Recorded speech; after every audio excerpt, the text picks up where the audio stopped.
for sports with J.R. Jackson. You know what? I've decided I love that graphic. I went from kind of liking it to loving it. That's what's happened. That's where it goes. All right. Now, you got a story about McNabb. I got mixed feelings about this. What's he saying now? Donovan McNabb he appeared on Real Sports with Bryant Gumbel on HBO, and he came out saying black quarterbacks have to do a little bit extra because there are relatively few of them in the NFL. And he also said, people they don't want to see us play this position. So in order to really be successful at the position, he's saying that they have to do even more than white quarterbacks. Well, there would have been more black quarterbacks in the NFL if Michael Vick hadn't gotten dogfight. Then your percentages would have been a little higher. They'd had one more. So at the current state, you have David Gerard of Jacksonville, Vince Young, Steve McNair, Jason Campbell, and Tavarius Jackson, all black quarterbacks in the NFL currently. It would have been Michael Vick, of course, like you just said.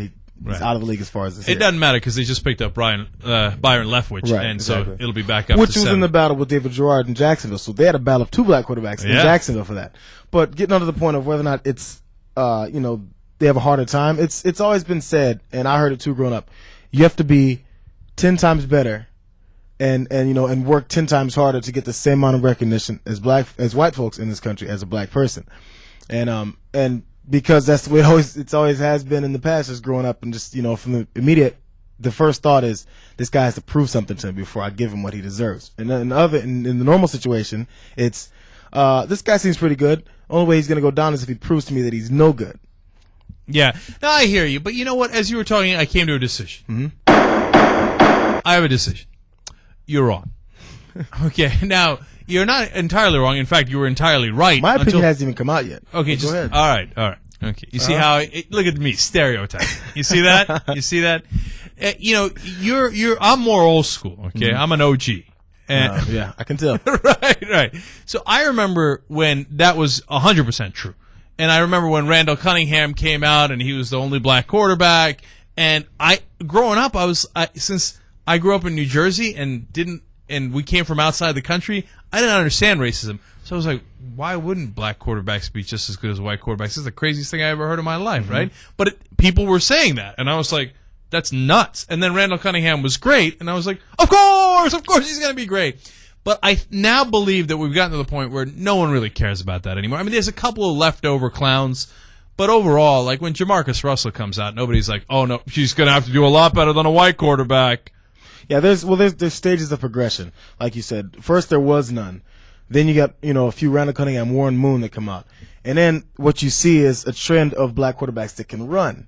Michael Vick, but Randall Cunningham, he was a running quarterback. That's true, Vince Young. Yeah, Vince Young. And then the next assumption was, these guys can't really play quarterback. They can't throw the ball. Quarterback has to throw the ball accurately and continuously and get the rest of the players involved. This guy's a running back. This guy's a receiver. Yeah, no, let me interrupt you by saying I think you're exactly right about that. Even if you remember when Steve McNair came out, he used to be called Air McNair because he aired it out so much in college. But when he got to the NFL, they made him run more. And then you see Steve McNair now. That boy's in no shape to run.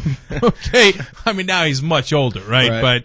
But he was Air McNair, but they try to convert him because they still had that old school way of thinking. Right. And then they say Byron Leftwich is the least mobile black quarterback in the league. I've heard they joked with him about that before, how he doesn't move at all, and he's not the typical black quarterback because he doesn't move. Well, sometimes they even have to carry him down the field. Exactly. You remember when he busted his ankle and then his lineman carried him all the way down the field? Exactly. After he threw a bomb. He's a statue. But yeah, so it comes out at that point where so there's the progression. He goes from that to where you have to get some credibility as a passing black quarterback, but then there's still some throwing in the mix. And like you said, it's all kind of going away. You're starting to forget that black quarterbacks are supposed to run. You're beginning to forget that. So when they do, it's okay. But then on the flip side, you get white quarterbacks that can run, and people go, "Oh my God, this white guy's running." Yeah, I know, it's true. You're right. There's this weird not racist, but really reverse stereotype. Exactly. Like when you see a white guy running, you're like, "How did that happen? How is it possible? He has legs." So what the bottom line though is Donovan McNabb is saying it today. Do you think he's right today, or do you think he's wrong? Well, it's because he's seen so much.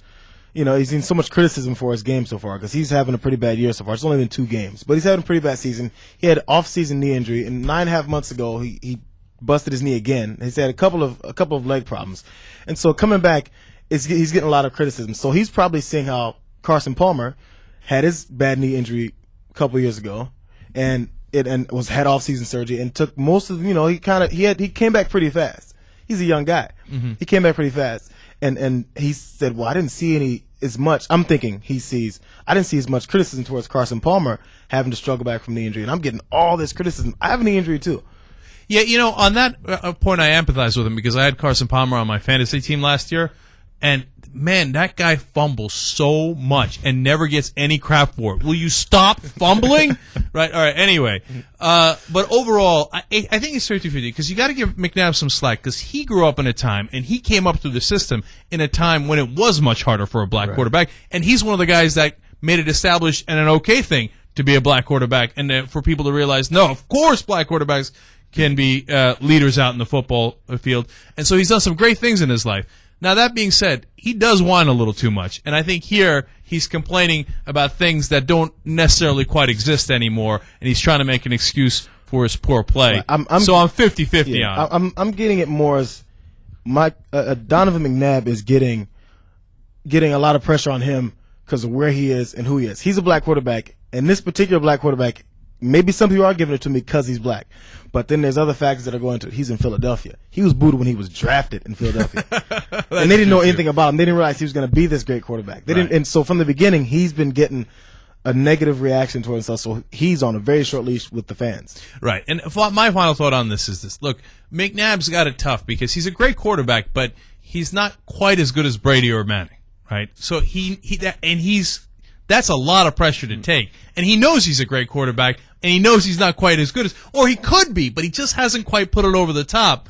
And so I think he's reacted to that pressure more than anything else. Yeah. That's my pop psychology on it.